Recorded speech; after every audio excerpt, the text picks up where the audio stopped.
Esta vez la sorpresa es más grande. Vamos muy al norte. Es más, por esta época debe estar en varios grados bajo cero. Vamos a San Petersburgo. A cada uno lo ha traído uno de estos finos automóviles, aprovechando la riqueza, la opulencia de los rusos como para meternos en el ambiente. ¿Cómo ha sido Rusia? ¿Por qué es su afán de coleccionar arte? Entonces, este es el hotel del mismo Museo del Hermitage. Espero que les guste. Entonces, unos días que vamos a estar aquí soñando a lo ruso. Como podemos ver, por esto se ganaron su revolución.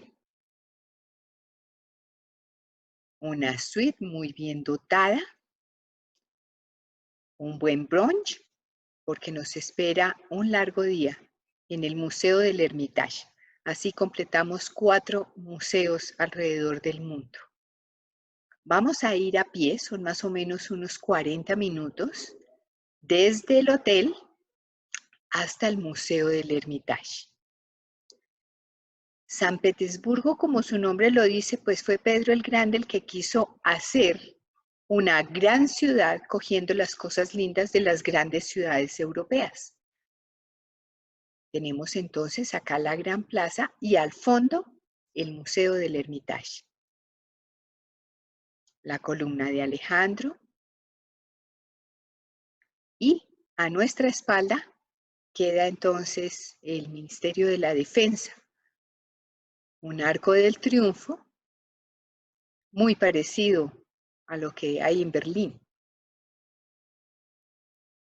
Y vamos entonces a entrar a uno de los museos que tiene una de las mayores colecciones en cantidad alrededor del mundo, equiparable solamente al Museo Vaticano, a los museos vaticanos. Los rusos compraban las colecciones completas. Entonces he querido hacer un repaso de historia del arte aprovechando toda la colección que tiene el Hermitage. Fue Catalina la Grande la primera en comprar una colección de arte holandés. Muchos Rembrandts y Rubens fueron los que inauguraron esta idea majestuosa del Hermitage. Entonces vamos a subir y a respirar este ambiente de opulencia de los rusos. La magnificencia, el amor por lo fino, lo exquisito. Tal vez eso ayuda a pasar un poco el frío.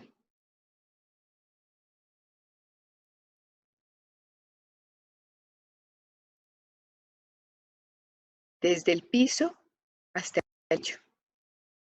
Cristales, mármoles, rocas, piedras preciosas. La primera sala que vamos a visitar y solamente a mirar de lejos es esta, la de los militares rusos, para que entendamos cuál era la importancia que le daban ellos a la territorialidad y a la milicia. Y vamos a empezar nuestra historia del arte, para entender cuál ha sido la evolución de la pintura. Desafortunadamente, los artistas dedicados a la pintura siempre han querido desvirtuar el movimiento anterior. Entonces, damos 2 pasos hacia adelante, 1 hacia atrás. Lo primero que podemos reconocer es el arte bizantino. Para eso nada mejor que la iconografía rusa. La iconografía es un sentimiento espiritual en el que se representan las imágenes después de una gran meditación. Se hizo sobre tabla, predominaba el dorado y los colores eran limitados y con gran significado. Todo tenía un significado, el rojo, el verde, el marrón, el blanco, el negro. Después de mucho orar, los monjes dedicados a la iconografía, entonces hacían este tipo de imágenes. Como vemos, muy rígidas, muy duras, muy hieráticas, lineales. Acá tenemos una anunciación. Entonces está el arcángel Gabriel anunciándole a María que concebirá un hijo. Si vemos, pues no hay conocimiento todavía de perspectiva. Algo de proporciones puede haber que venían ya del conocimiento tanto egipcio como griego, pero no es lo importante, no se trata de copiar la realidad, sino ese mundo espiritual. Y frente a los iconos, la oración. Acá tenemos más muestras de iconos rusos, arte bizantino. Lo podemos reconocer por las caras alargadas, los ojos almendrados, la nariz larga y muy delgada, las manos extremadamente delgadas. El Cristo Pantocrátor es el que está en el centro. Entonces, la pintura solamente dedicada a la espiritualidad. Este es un iconostasio. El iconostasio es un elemento que reúne varios iconos con las narraciones de las Sagradas Escrituras. Entonces, a la izquierda tenemos un iconostasio cerrado, muy elaborado, si vemos, porque todo esto se hace en oración. Y a la derecha lo tenemos abierto, con todos los iconos. Hay una gran discusión lingüística, si se dice icono o ícono. Ya a quien le suene, como le suene, mejor lo dice.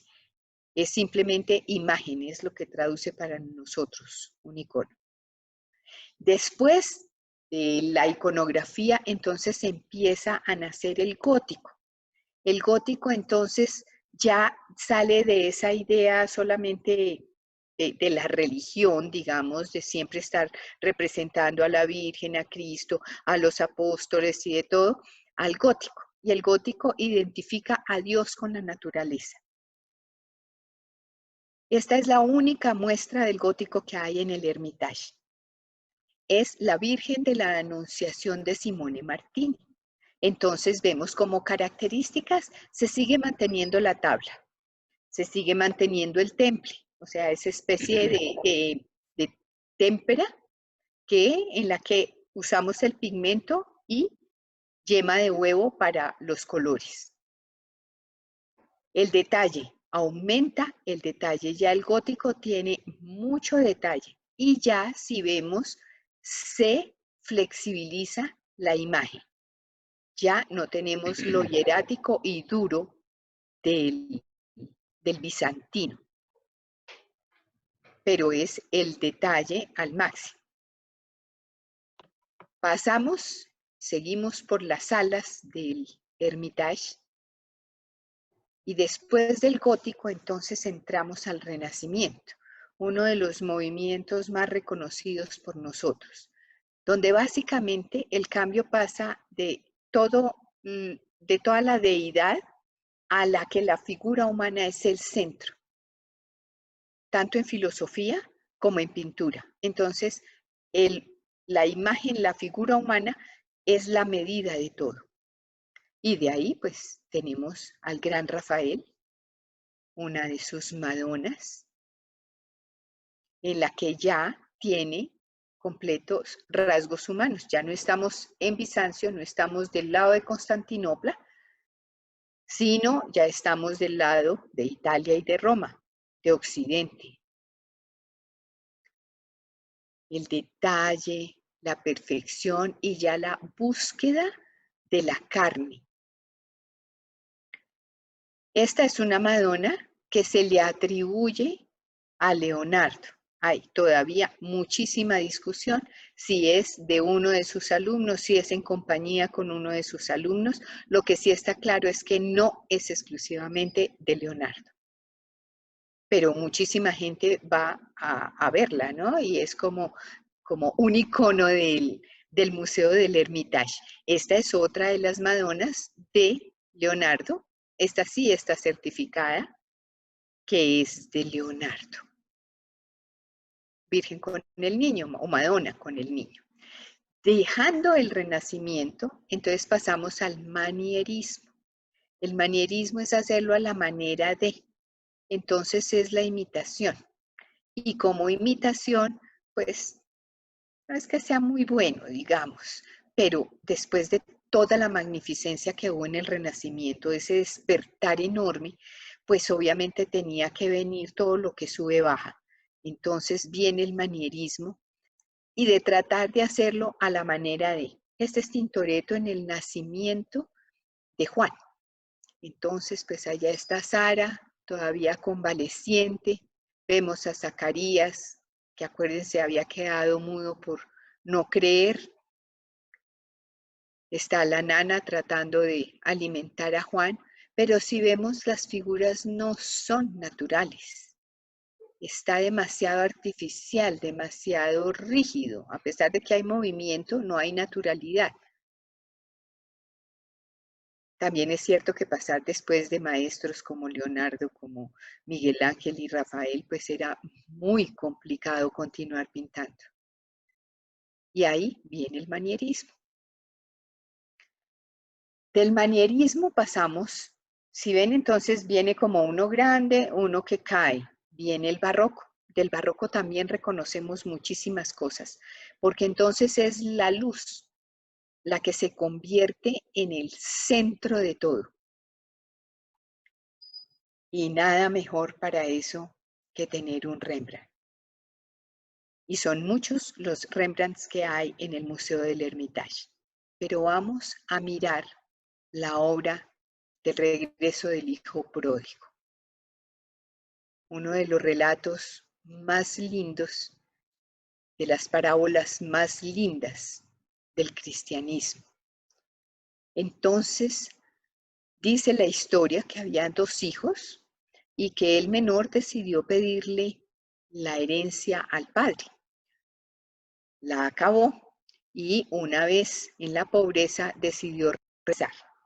Cuando regresa el hijo, el padre, feliz del regreso del hijo, manda a hacer una fiesta, pero el hermano mayor, que se había portado todo el tiempo muy bien, entonces se siente envidioso y le hace el reclamo al padre. ¿Cómo va a ser que yo que he estado aquí todo el tiempo juicioso y a mí no me han hecho fiesta? Mientras este, que sí ha dilapidado toda la herencia, entonces lo festejan. Y el padre le contesta, hijo, tú siempre estás conmigo y todo lo mío es tuyo, pero convenía celebrar una fiesta y alegrarse, porque este hermano tuyo estaba muerto y ha vuelto a la vida, estaba perdido y ha sido hallado. Este es el momento entonces en el que Rembrandt, después también de haber hecho lo mismo en su vida, después de haber conocido todo y de haber dilapidado todo, él se siente tal vez como el hijo pródigo y nos deja esta bellísima obra.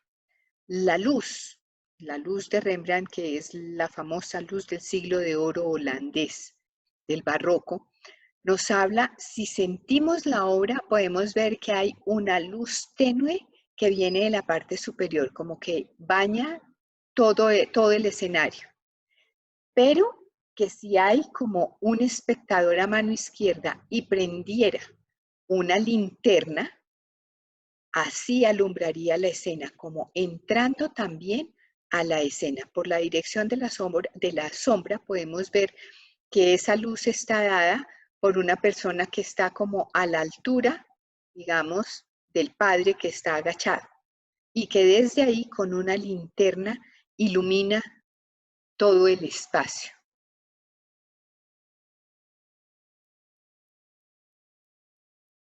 Es una composición diagonal, está partida en dos partes diagonalmente.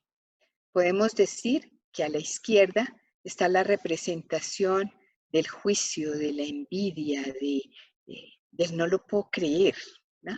Y a la derecha está la de la compasión cristiana, la de no importa, lo importante es que has regresado, no importa lo que hayas hecho.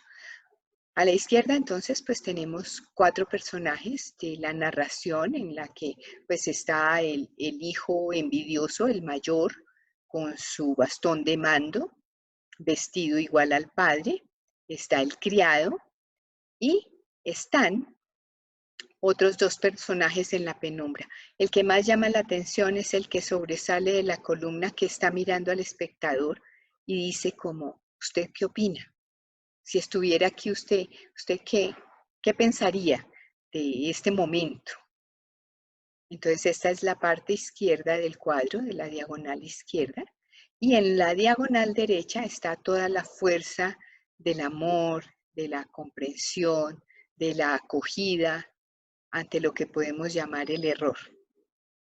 Vemos los pies descalzos, el cansancio del hijo que llega arrepentido a buscar en el regazo del padre la fuerza para continuar. La posición de las 2 cabezas, tanto la del padre como la del hijo, formando ahí una elipse, ¿no? En la que se forma esa unión perfecta que da el amor. Acá tenemos entonces la composición como repartida entre lo que es la envidia, lo que en la parte oscura, y la parte clara, donde a pesar de la pobreza y de la miseria, llega iluminado el hijo menor.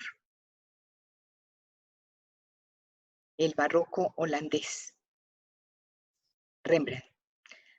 El otro gran exponente del barroco está en Italia, es Caravaggio. Entonces Caravaggio tiene una luz más teatral, es más enfocada, más artificial. Y es una gracia enorme porque pues para la época no había focos. Entonces esta es una luz imaginada, pero que hoy nos la daría un buen poste de luz, cosa que no había en el siglo XVII. Entonces, Caravaggio en Italia. Y en España, entonces estaba Velázquez, también trayéndonos la magia de la luz. Este es el almuerzo de Diego Velázquez, en el que también por las sombras podemos ver que es una luz que viene diagonal de la izquierda y ilumina la escena. Los detalles. Y para todo esto, igual que Rembrandt, para ser un contador de historias, pues hay que ser también un hábil en la figura humana, hábil en el paisaje y hábil en las naturalezas muertas. Pero como siempre nos estamos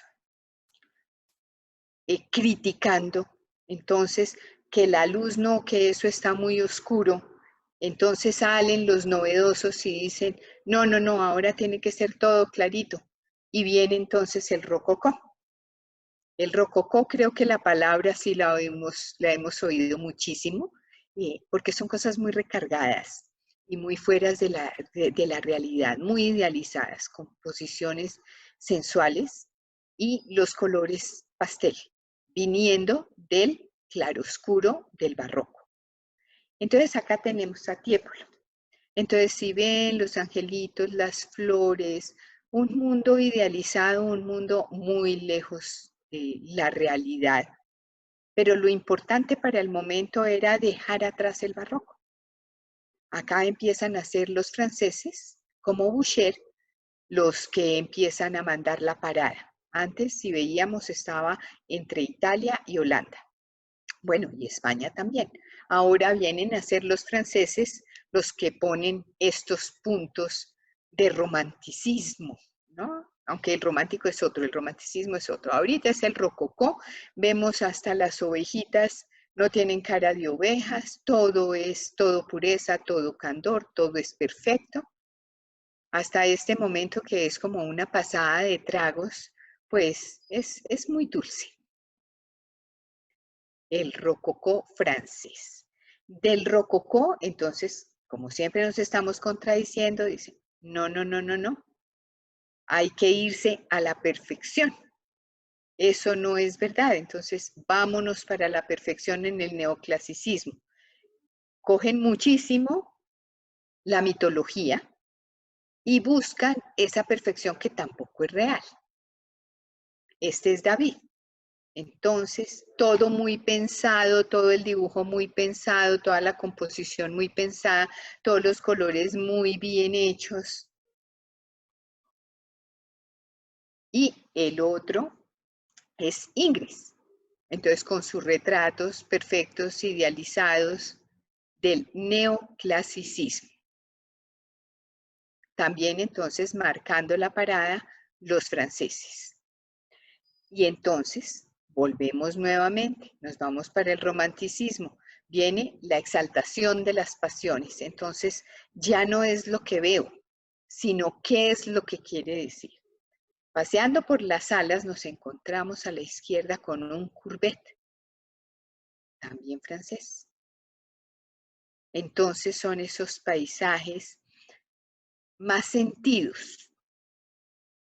Y la pareja que vemos, pues no es como la pareja del rococó, ya es más real, más de sentimientos. ¿Qué le está pasando? Le pregunta tal vez al Señor. Y Goya, entonces el español que nos enseñó aquellas pinturas negras donde se sale realmente la emoción humana, quitándole el juicio, si es bueno o malo, no, lo importante es que siente. De ahí, entonces, pasamos a lo que se llamó el realismo, que dice, vamos a retratar lo cotidiano. Ya no es el mundo religioso, ya no es la mitología, ya no son solamente los retratos de los grandes personajes, sino la vida del campesino, Millet y Degas. Entonces, pues estaba llegando el ballet ruso precisamente a París, a ser parte de las noches de la vida de París, entrando en las bellas artes, el ballet, haciendo una mezcla entre el teatro y la música, ¿no? Eso es lo que hace Degas, llevar ese diario vivir parisino a las telas y a los dibujos. Otro de los grandes movimientos que reconocemos es el impresionismo. La definición que podría yo dar es que es el cambio permanente de la naturaleza. Ya no hay nada quieto. Ya nos damos cuenta que lo quieto lo capta una cámara fotográfica, pero lo cambiante solamente lo siente el ser humano y cómo lo pinta. Entonces, obviamente, en el Museo del Hermitage no podía faltar Monet. Con esas vienen también ya las series completas de pintura. Antes eso no se usaba.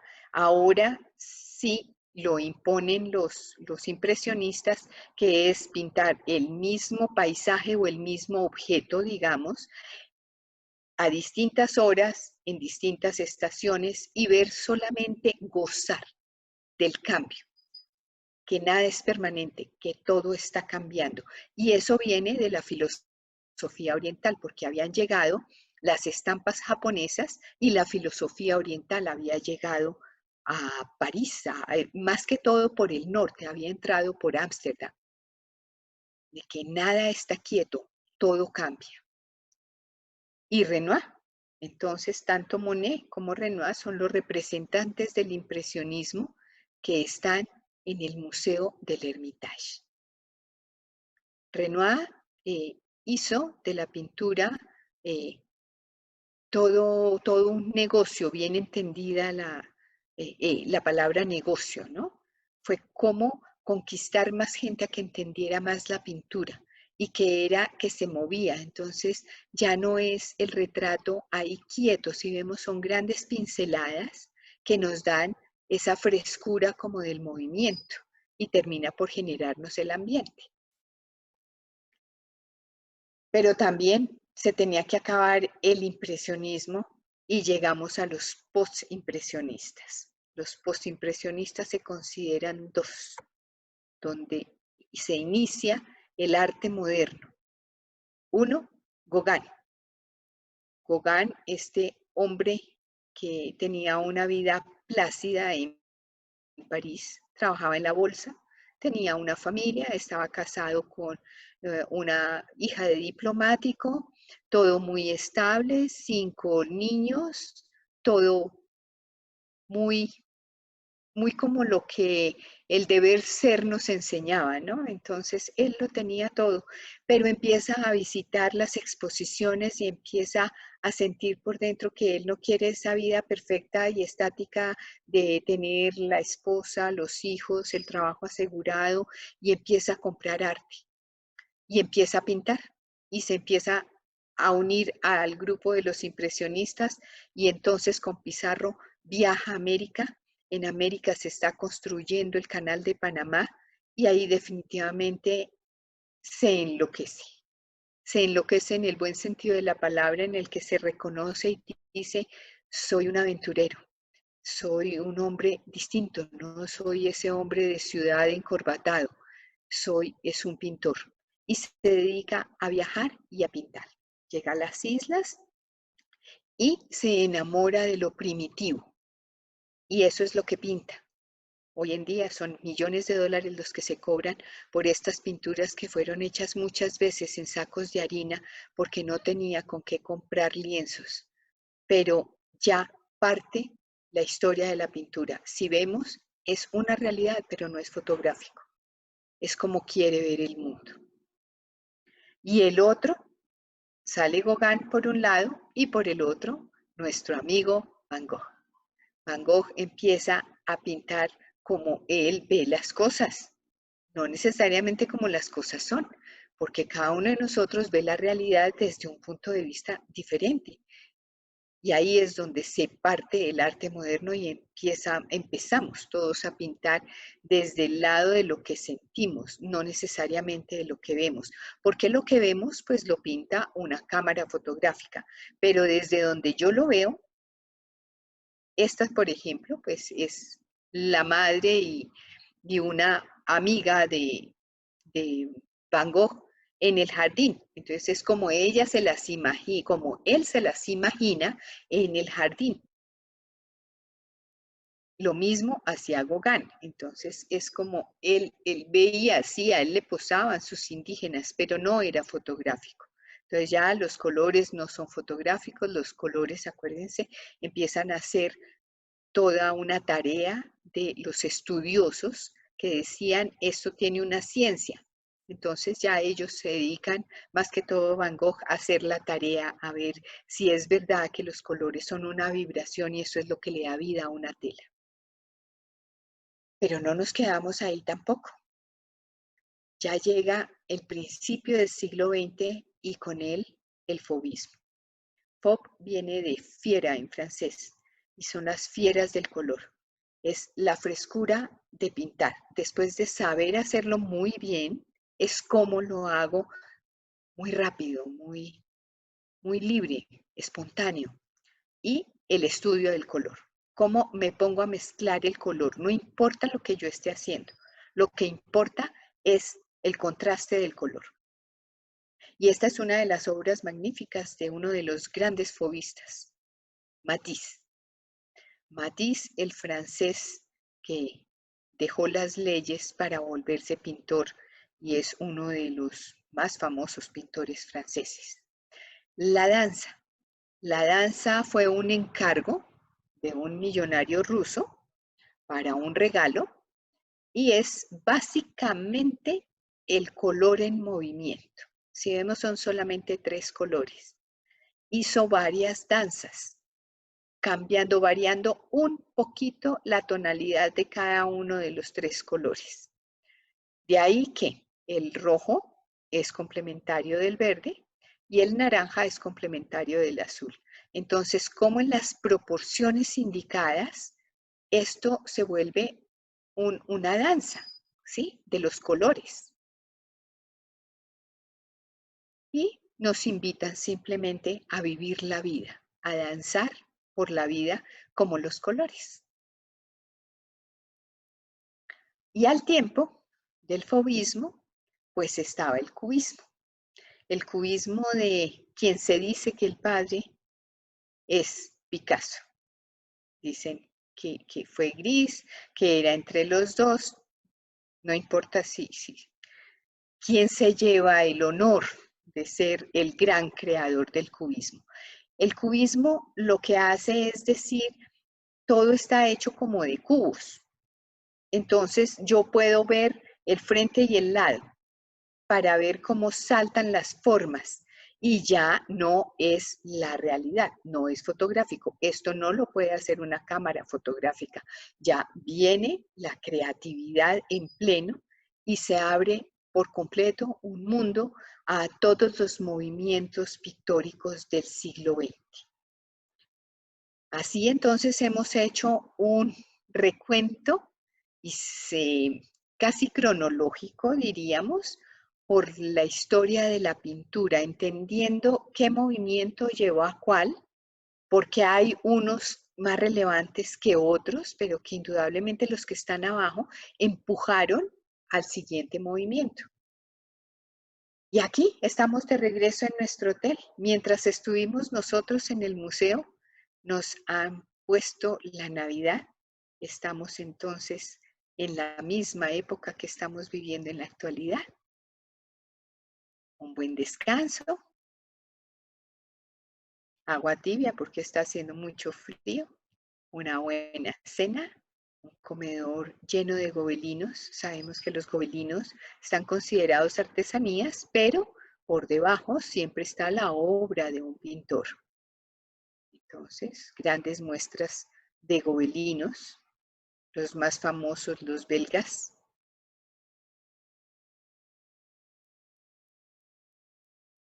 Y así damos por terminado nuestro viaje por el Museo del Hermitage, uno de los museos con colección más grande y que fue formado comprando colecciones completas de arte, porque los rusos han tenido mucho dinero y digamos que en esto lo han sabido invertir. Hoy en día deja millones de dólares el ingreso al Hermitage.